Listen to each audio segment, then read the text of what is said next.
Welcome back to another episode of Growth Vertical, everyone. Today we're joined by Skip Wilson, who's the founder of Draft Media Partners. Skip's actually managed to transform his teenage passion for copywriting into like a massive career around advertising, and his experience is phenomenal on high-profile platforms such as CNN Special Project and also leading iHeartMedia's digital division. And today we're going to be talking about how to get real results from your advertising. Skip, welcome to the show. Thank you. It's great Thank you to for have having you here. me. Great to be here. It's great to have you in here for a great topic. As you can imagine, advertising's been around for ages, but I think it's definitely evolved, definitely in the last 10 years as well. And now I think there's a lot more people have a skin in the game in terms of their digital advertising, that sort of thing.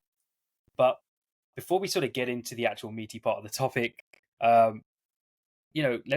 hear a bit about you, right? Let's talk to everyone about how, what's your story? How did you get into advertising and why? For sure. Well, it was all to impress a girl that is now my wife. So I was like, I'll be a writer because she thought that was cool, and so but the only writing jobs were copywriting jobs. Where I grew up, there's a million agencies in our area, and so I just started literally door knocking, and because it sounds cool to have a 16-year-old copywriter. That was actually a lot easier than I was expecting, and so that sort of parlayed into WordPress was becoming a thing, and so I was asked, "Hey, can you do web design?" And at first I was like, "No." And then I saw that it paid, $5,000, and I was like, "Oh, yeah," because that was like the most money I'd ever heard of in my life at that point. And so bought a book on WordPress, and then that's when I started getting into the web world. And then eventually in college, did an internship that turned into a position at CNN, and when they were building out their user generated content platform, and then going over to Clear Channel Radio was about to launch the iHeartRadio app, and so was pulled over there to build out that digital. What became iHeart Digital Solutions, and was there for the next decade or so before going out on my own. I mean, it sounds exciting. So am I right in saying that you kind of fell into it at that point? Yeah. Right. And then it became a thing, right? Everything in my career, I feel like, has of sort of accidentally, like, it just sort of accidentally fell into it. Even our current company, we launched originally it was originally Draft Advertising Technology, which was a acronym, Dynamic Response Advertising Forecast Technology. And we were originally intended to be a SaaS for agencies. That was the original idea, was let's build this planning tool and our sort of own proprietary DSP. Let's sort of build this thing to then sell to agencies. And we kept getting requests for, "Hey, this is great. Thanks for building this plan. Can you guys just do it?" And after 6 months of failing to sell it as a SaaS and getting the request for the service side, we were like, okay, I think we've got this business backwards. So even our current business structure, I feel like, was sort of happened by accident. So yeah. So was there was no underlying motivation, or was it just because of the feedback that you got? You're like, hey, we might as well expand into the other services, that sort of thing, and then go from there. Yeah, no, we realized that we weren't actually solving the problem by just having the planning tool, because the true problem was that these fractional CMOs and small to mid-sized agencies, where they actually fall down is not so much on the planning side, which was kind of what we'd built for. It was more on the actual execution of, they would have this great campaign, and then because they couldn't configure the pixels correctly, wouldn't be able to track it, or it would run in the wrong market because they forgot about a checkbox or something like that, or they just didn't have the staff to take on 5 or 6 different platforms. So it was, just realizing that, that's actually the problem that we're solving, that we should be solving, not just the planning piece. Yeah, it's weird. Similar journey, but I would say that the stronger, I don't want to say agency because it's such a broad loaded term these days, and it's just everywhere. But I feel like you have to compete with so many of this new trend, right? Of everyone trying to start one. But I think that the for example, in your instance, it's very organic. So you know that you took it on from feedback, and so it makes you much more of a powerful and valuable agency, right? Right. And especially on the advertising side, which is something that we need more of. I had a similar story. Like I started off and obviously in house, found a need, and then I was like, oh, I'm going to try and just dabble in some project work, and so I listed myself as a freelancer essentially to do some stuff on the side. Bang, a couple of years later, and I was just like, oh, I could maybe do this a little bit more full time, and so I Right. did that. And then you, next thing you know, you want the additional resources because someone asks you to do this for them and that for them, and then you just think, okay, let me just build a somewhat of a network or function around me, and then next thing you know, it feels like an agency. But yeah, you're just there trying to Exactly. deliver on what the customers want, really. So I think that's always great. And it seems like the transition from almost sort of, you're out at a cocktail party or birthday party and someone asks what you do and you sort of like mumble through like, oh, I own an agency. It seems like you go from there to instantly being like, oh, actually, we are pretty big. Like we're actually like a real legit like agency with company and a team and all that. It seems like that gap happens. I don't know. That bridge happens almost without even being recognizable, right? Yeah, no, I agree. But let's get into to what the audience is here for. Of course, we want to chat about advertising, of course. So, Mhm. and it is an aspect of everyone wants to advertise. You've got LinkedIn, Facebook, TikTok, Snapchat, you name it. And so the problem is that anyone can just go in, sign up to the platform, maybe get an ad ready, get some copy ready, mess with the targeting parameters a bit, and then spend a bit of money. But why is that? Why is that a problem, right? Like, why? We're talking about forecasting here, so we should be planning before we actually go ahead and spend a dime at all. Why would someone can even consider advertising in the first place, and what does that have to do with that planning process? Yeah, no, that's a great question. Yeah, because you kind of hit the nail on the head. The One of my main complaints about how easy it is to start ad campaigns on your own now is there are so many companies who really shouldn't be advertising at all yet. And then they go and they do it. And because their systems and processes aren't actually set up in place or because they don't know what they're doing, they then get this idea that, oh, well, LinkedIn doesn't work or Facebook doesn't work or this platform doesn't work, which is never the case, right? Any business has customers on every single one of those platforms. So, there's right now, I think Facebook has, even just without even counting Instagram, I think just core Facebook, which is now considered a dinosaur, has something like 1 million active users every minute. There are customers there, right? Like for pretty much every business. So it's never that platform doesn't work. That may not be the most efficient platform, those types of things. But that's before even setting out to start an ad campaign, I like starting with a blank piece of paper or the or a tablet, and because we try to be paper we try to be a carbon neutral company, paper free company, but Yeah, um, a paper piece of paper and plot out. Advertising is nothing more than a specific message to a specific audience to get that audience to do something specific. And so you need to, before touching a platform or even thinking about a platform, is decide who that audience is, like who needs to hear this message, what message do I need to say to them, and then what am I trying to get that person to do. And we do like anti-smoking campaigns for the state of North Carolina. We do, where it's just purely awareness, all the way down to lead gen for an accounting firm, like everything in between. It's all just a specific message to a specific audience to get some sort of result.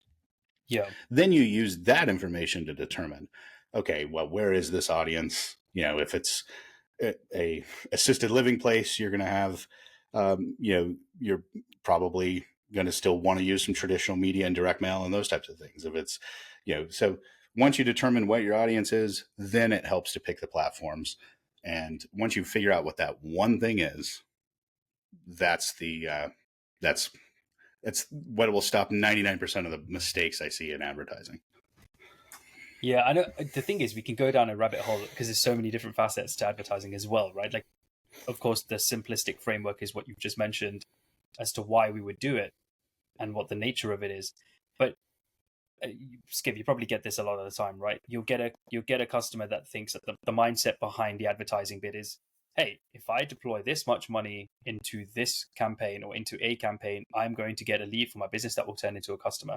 And they just think that advertising is only used to generate and Right. get a new customer, which is, you just mentioned an important point, right? Like, you've run awareness campaigns, etc., which has a very different goal to Yeah. something like a lead generation campaign, to something that's like a conversion campaign, more bottom of the funnel. And Yep.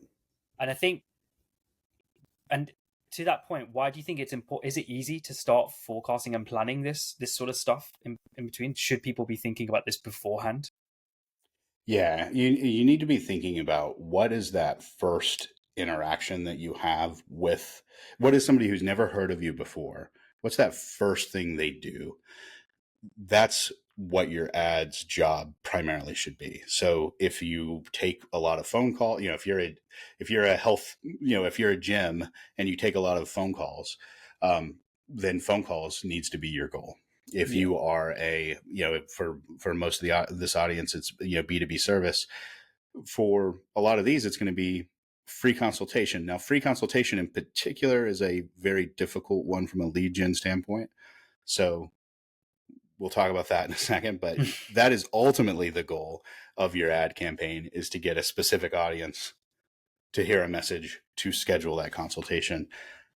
Now, some B2B audiences need a little bit more nurturing than some. So I would not actually recommend doing a straight up like schedule a free consultation today type of ad, because that only is attractive to the person who's in market right this second.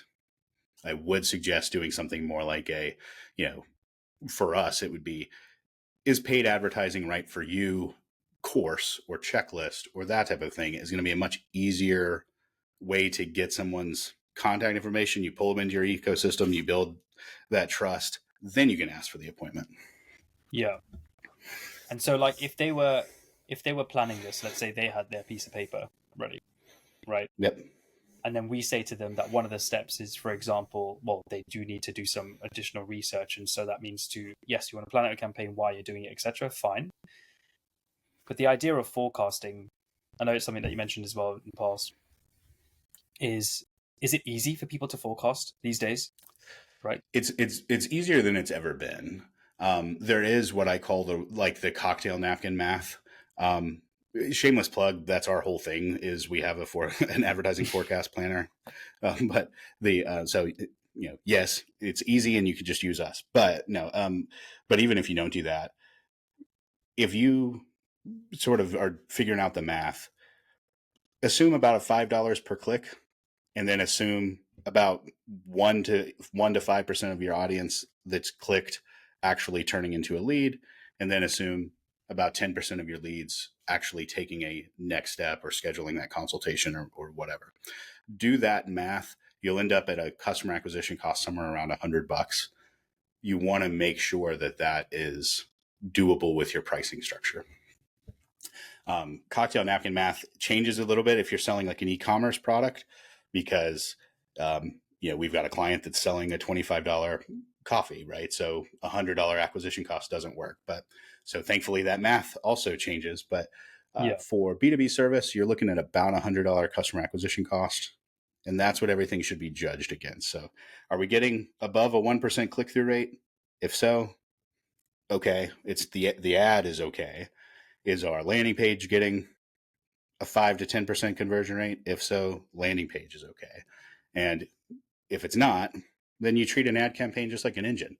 It's like, it's not that the whole thing's broken. It's some piece of it's broken. You can just swap out that one piece and then you're good. Yeah, I think one of the things that I do is, like, obviously we talk about it is the test and learn approach, right? If we were to phrase it, Yeah. it's really easy to get stuck into the habit of, oh yes, we've run a bunch of ads, but it just didn't work. And it's like, okay, so as a growth marketer myself, I would always ask the question, well, what were you doing with those ads, right? And you start a deep Yeah. dive on what offer. As we always talk about, it's your audience first, your messaging, your offer, and then it's the creative, which obviously engages that audience and pulls it all together, right? Right. So I think, to what you just said, forecasting is not difficult, and but these smaller budget startups as well that we talk about, they actually can get started with it super easily. But do you think that there's any, aside from the ones I mentioned, do you think that there's any other variables that they need to get into order, or hit the nail on the head, or follow this?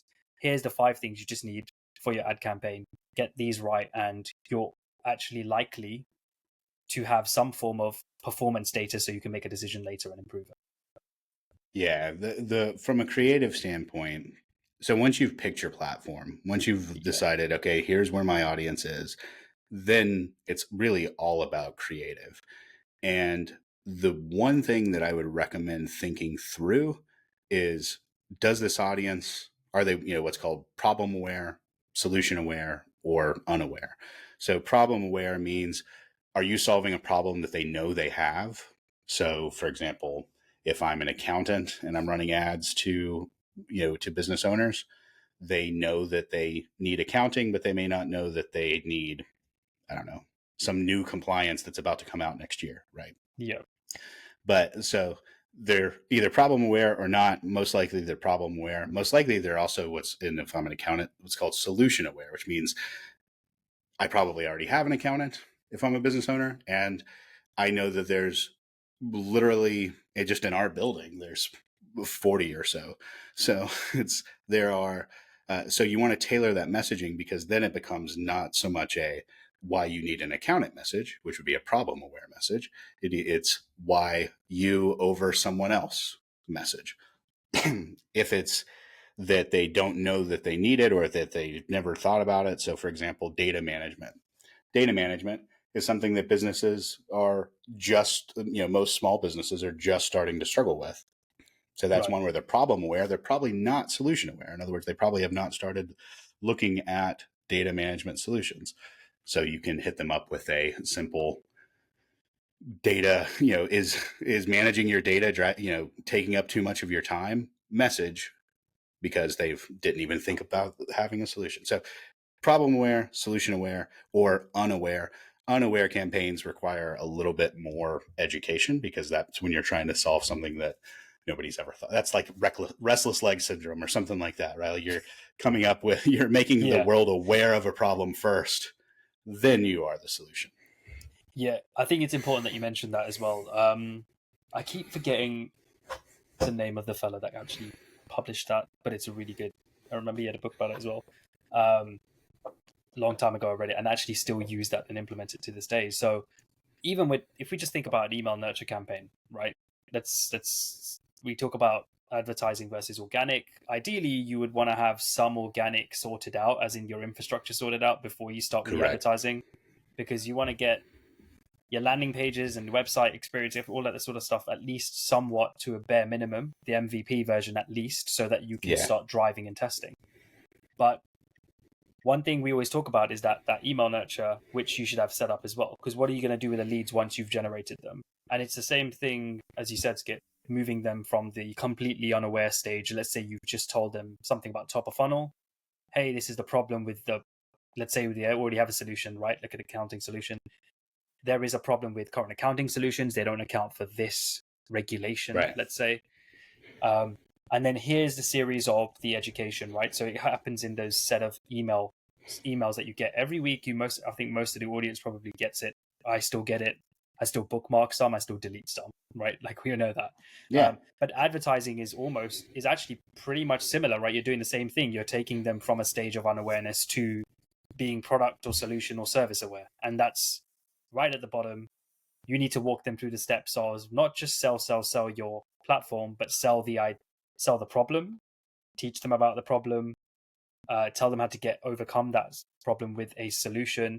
Here are the types of solution, and here's how we stand out. And then the final CTA is you know about us. We told you what we've done. This is how we've helped everyone else. Do you want to also book a meeting, or at least view the platform yourself? Exactly. So advertising, I found a lot of people miss that, right? And they go straight away, hey, do you want to just book a meeting, or do you want to just book a demo? And it's like, what are you expecting? This person's never heard from us. Do you think sorry, go on. No, you're exactly, when you run that sort of book a meeting today type of ad, it's not that you won't get any response. If you're spending 10 grand a day or something like that, you'll get response from it, but you're only getting response from the person that woke up this morning with that problem. And that's just not the vast majority of the people seeing your ad.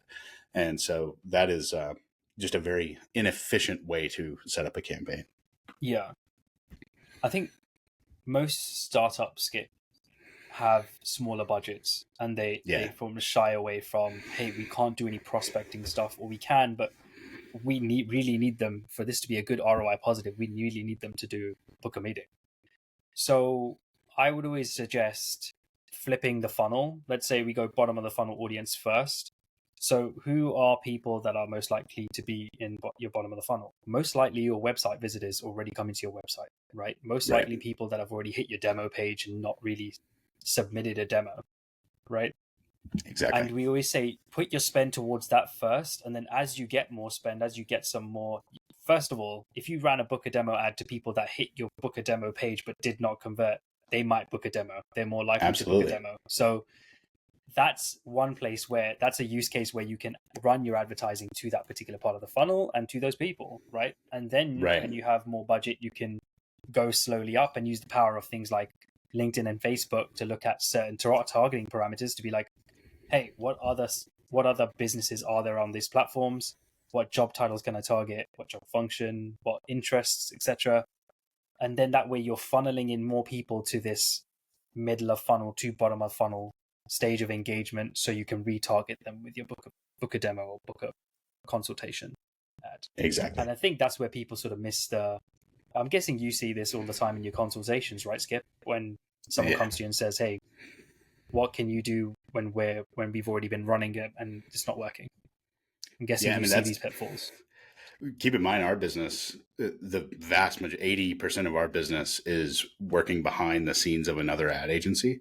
Yeah. And about half of those are white label, about half, and then the other half aren't. But usually 9 times out of 10, if someone is coming to us with a campaign, it's either already been running for a little bit, or this advertiser does have a history of running ads that haven't been effective. And so problem solving campaigns is like, that's 90% of what we do, I think. Which is, it almost always comes down to a mismatch of sequencing. It almost never is it that the platform is wrong or something like that. Sometimes it's not set up efficiently or set up right, but almost always it's, they were running a book a meeting to a cold audience. Well, that's not going to do anything.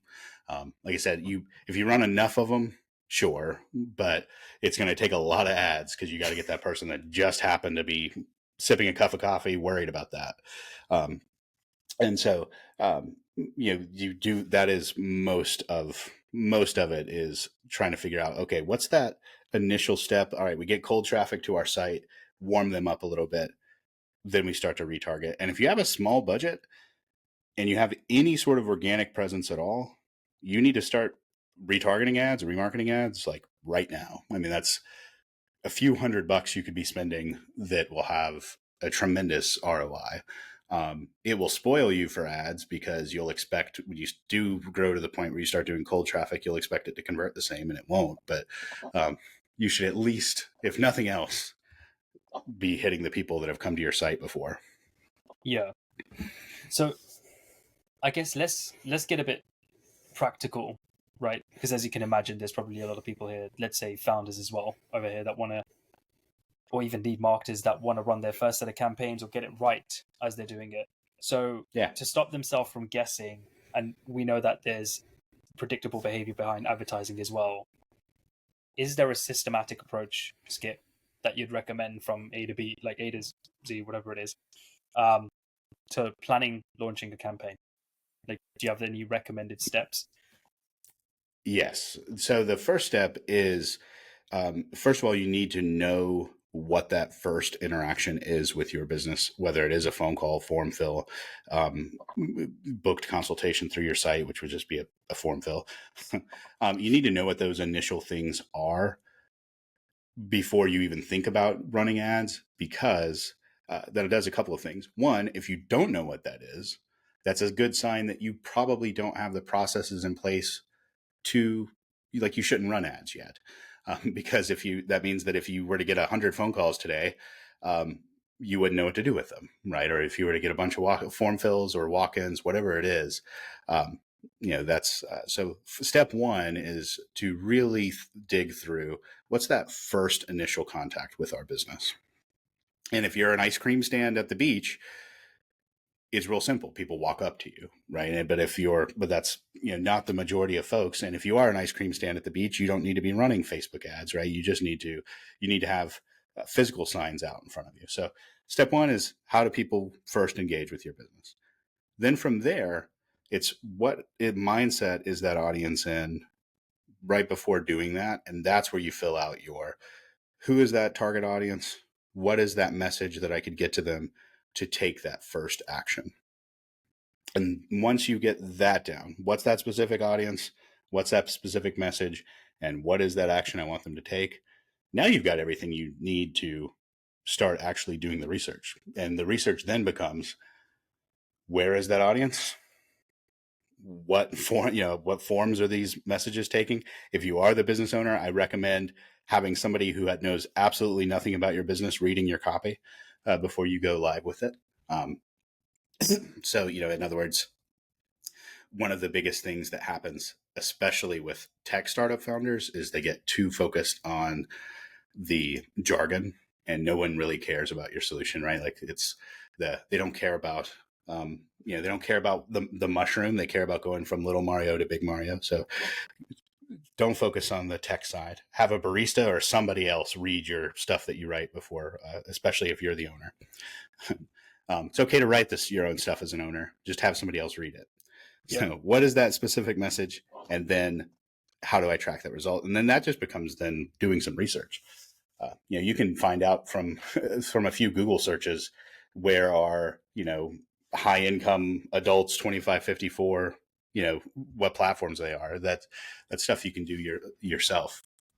And so, yeah, if that's my advice to anyone going through those steps. First step is, what's that initial cold contact with my business? Then what's the specific audience? What's the specific message? And then how can I track that thing? Which platform is best for tracking that thing? Yeah, I think, and it's interesting you say that, because you have to get things in a relevant order set up. And if you maintain that same structure, I usually recommend the test and learn approach in terms of, hey, it's okay, right? If you have 3 audiences that you really need to test, you could deploy an equal amount of budget to those 3 audiences, and then see which audience bites with the certain creative, etc. that you have. So a certain messaging. So if you're not sure, then it's okay to test some of that. But you have to be okay with saying, okay, I'm using this as a test so that I can understand which audience engages with what messaging and what offer, right? Because I don't know which one's actually suitable, right? And sometimes someone else doesn't have the data. We've got to do it because your business might be a niche business. So you could say, hey, I want to talk about cost saving.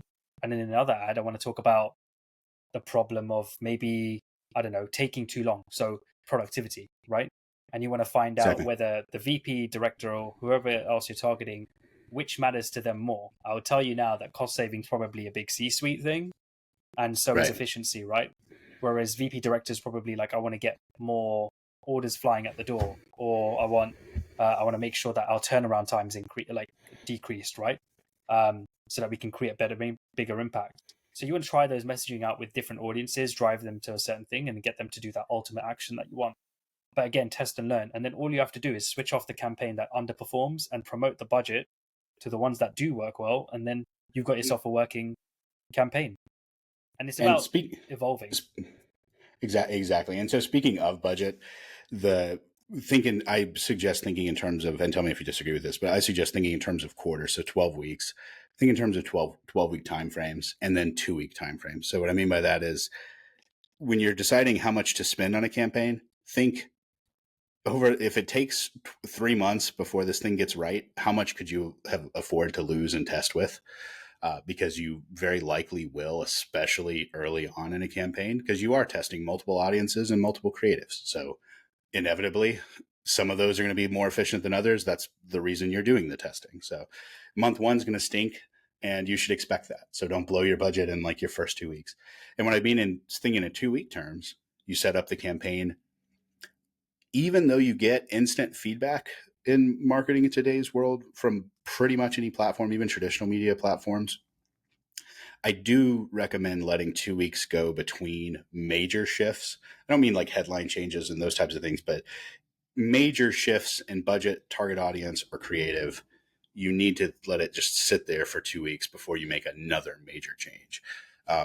But you don't want to let it go longer than that if something's not, so as I mentioned before, if you're not getting the click-through rate that you need or the conversion rate that you need, you do need to make those changes, but don't watch it every day because it's not going to change day to day and you're just going to go insane. And so it's kind of like almost similar to buying a stock in a company, right? Except in stock, they say only look at it once a year. But I would not recommend that for an ad campaign. But I would say, no more than once a week. Don't make changes, but once every 2 weeks, and major changes. And otherwise, you'll go insane. And yeah, know that it might take 5 to 6 rounds of making those changes before you get something that's starting to generate that predicted ROI. Yeah, I agree. I mean, there's been plenty of times where even being new to a specific industry, but still with a long sales cycle product, like in the B2B side, especially with software, right? We know that it takes loads of touch points, and we'll go into benchmarks and optimal performance in a minute, but we know it takes a load of touch points to even get the needle moving. Now, I've been in positions where all of a sudden we've spent like 5K, for example, nothing comes back of it, but then all of a sudden, let's say on the 5.5K mark, someone had converted finally, right? Right. And that bagged us $150,000 in one quarter, right? Right. And the ROI was immense. So it depends on the nature of your business. Like the same way we would For treat sure. B2B is not the same way we take B2B. Take learnings and spread them across one another, but you've got to learn to be more contextual in how you're actually setting up these campaigns. Because what works for someone else won't work for you. And I know this sounds a bit more fluffy. So it's important that you have, I would say that it's more important that you actually look at the data for what you have, set up your own schedules, because the ad Yeah. platform might behave differently for you than it does someone else because the nature of the audience is different. The way that the audience engages on the platform is different. Your creative, let's say your tool might be just that much more technical and it needs way more touch points to get the message across, right? So there's so many facets to that. And I think, sorry, can you say something, Skip? No, just something. The call I was on right before this interview was with a client who we've over delivered his lead goal, but a lot of the campaign was Facebook ads, which for his industry, he's in the fitness industry. Facebook ads are terrible.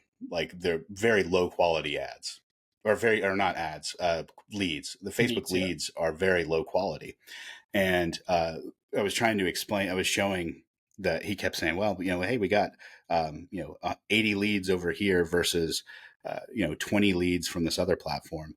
And I'm like, right, but because we also match conversion. I'm like, right, but those 20 from your omnichannel platform, 10 of those became customers, whereas you can't even make contact with these 80 leads from Facebook. So, keep the important things important too. That's my only caution with looking at metrics is you do want to. Metrics obviously matter, but like you said, it's important to also know a little bit of the nuance behind each platform because you can get leads on Facebook for like 80 cents, but a lot of them are bad leads. Yeah, no, I agree. And I think it's interesting. And you see this in the B2B side. And here, if we're giving away nuggets, then here's a great nugget, right? If you want to use something like Facebook and you're in B2B, then I always recommend you use Facebook as a B2B retargeting Correct. initiative, right? Opposed to anything else. So what you would do is you'd use LinkedIn to drive up your audience sizes, the relevant audience sizes, by the way, key phrase, relevant keyword. And then you would use Facebook because it's a lower cost of retargeting. And guess what? You can probably reach a similar audience because the pixel's smart enough to track the people that are coming to your website, and it's not going to give you any extra, right? We all know that these advertising platforms are a little bit more saturated now. Loads more people are competing. So it has no reason to essentially take more cost away from you for no reason. So Exactly. it's important that you find these different combinations.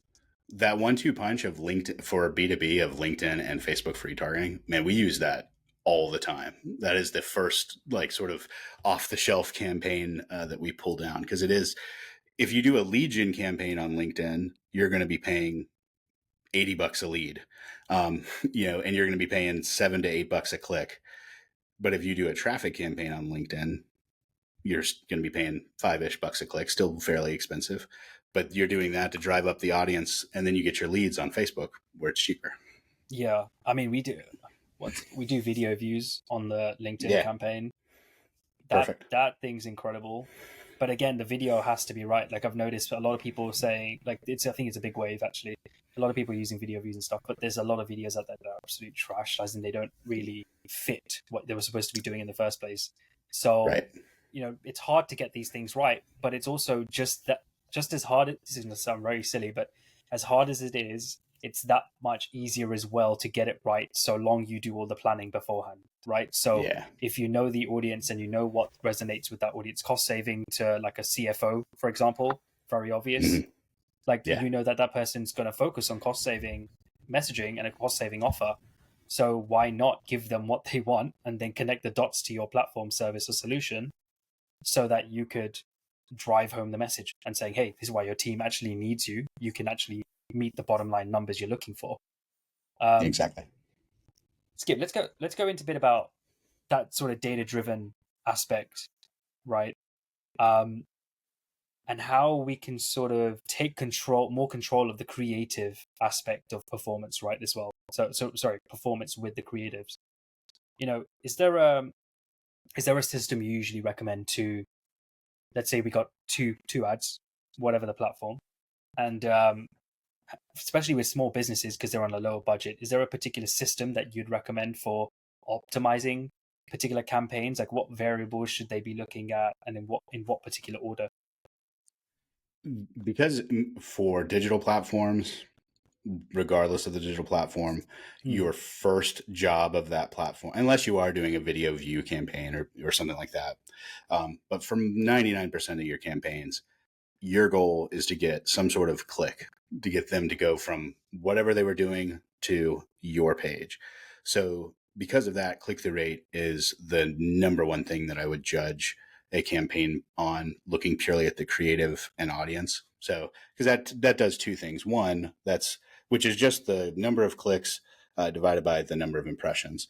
And so it tests basically how many folks are having to see this ad, or how many times is that ad having to be shown before someone actually clicks it. That tells you how good the creative is and also how good that audience is.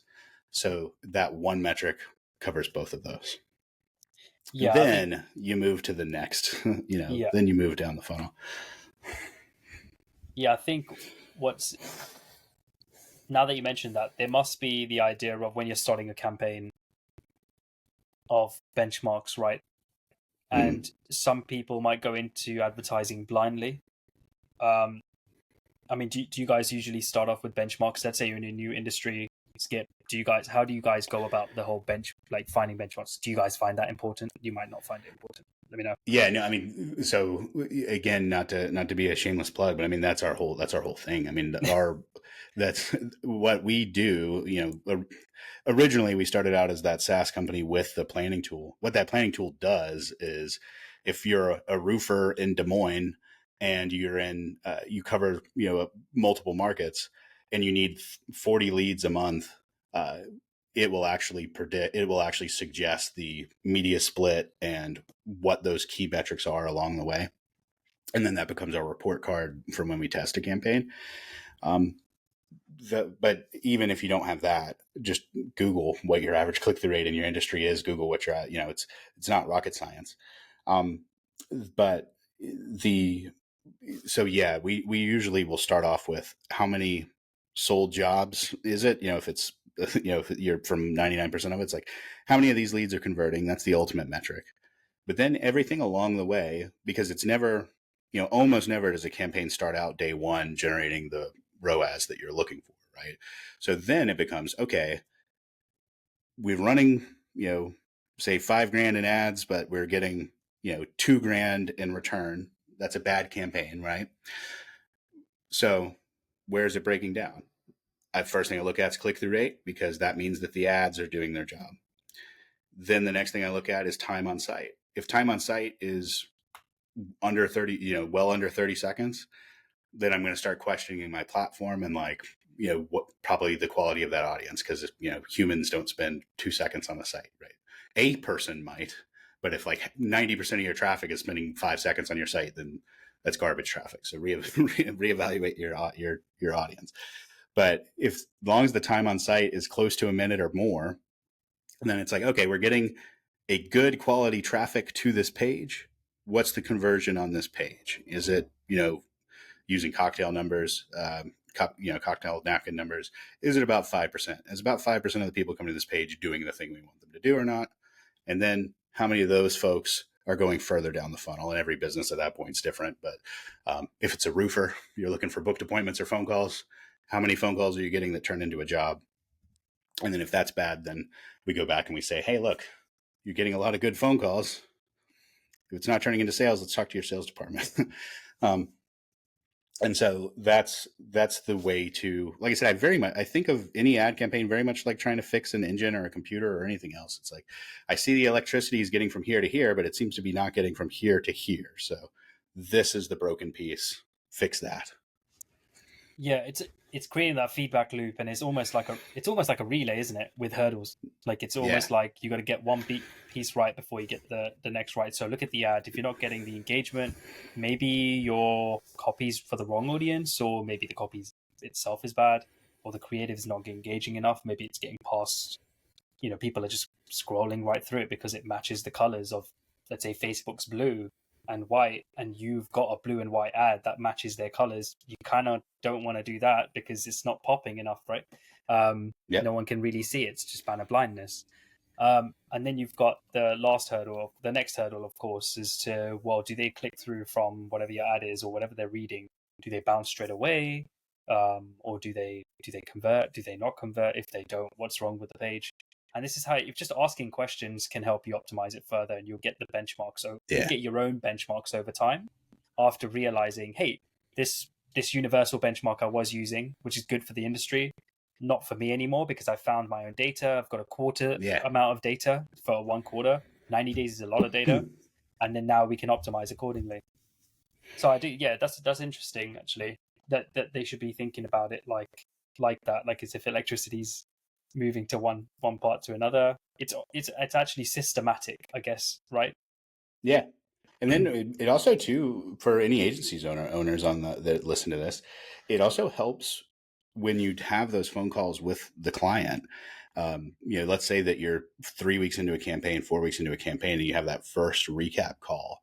And we all dread those because we know that campaign's not going the way it was, the way you would love it to.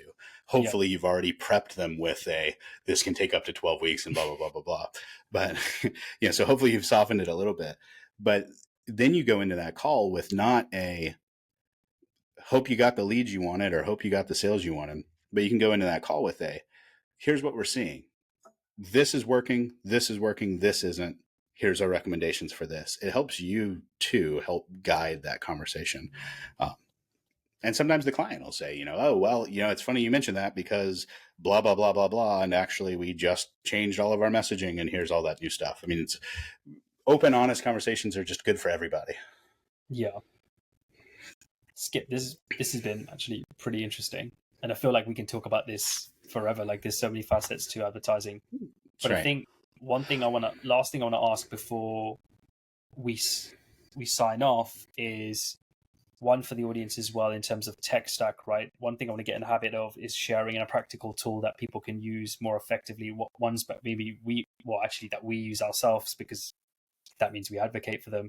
But if you had to pick one tool right now to help everyone with their advertising, is there a go-to? Yeah, for the B2B, for B2B service, Microsoft Clarity is a free tool that is a heat mapping tool. It's, if you've ever used Hotjar or anything like that, it's essentially the same thing, but it's free. And it does a fantastic job of, if your landing page or website of whatever you're using isn't converting, that's the tool that will help you figure out where it's falling down. It's a great tool. I use it myself. Yeah. It's weird. I actually try and use them both together sometimes because we want to look at how the heat map comparison stacks up. But Microsoft Clarity is pretty really accurate. So I would Yeah. say that for a free tool, I think it's immense value. So that's good. That's a good call actually. Exactly. And if you connect that with your Google Analytics too, I mean, it helps. It just helps get a more robust picture of what's actually going on with your site traffic. There's an additional nugget, everyone, from Skip. That's right. But there we have it, everyone. Even with a smaller budget, we found even Skip's shared some interesting ideas and actually frameworks here on how, even at a small budget, how you can start executing on planning and executing on your advertising strategies. But yeah, honestly, this has been great, Skip. I think we've definitely just some insightful, information that we've shared with everyone so that it can help them become more efficient with their advertising. And I think they can take some actionable insights from and start implementing right away. So, but I do want to say that if anyone has any questions or anything like that, where can people reach out to you and what's going on that you'd like everyone to know? Info at draftmediapartners.com. So just info at draftmediapartners.com. And would be the reach out. And yeah, we do offer our planning tool and our business center and all of that stuff at no charge. So if you are in the business services world, take advantage. Yeah, and I'll add that information to the comment section and also the show notes so that you guys can have access to that as well. But Skip, it's a pleasure having you on. Awesome, man. And it's great to be here. Definitely we'll have to hook something up again, maybe to do a deep dive on certain aspects of advertising again later in the future. But I appreciate your time. Sounds good. Thank you. All right. Thank you, everyone. Take care. See you soon.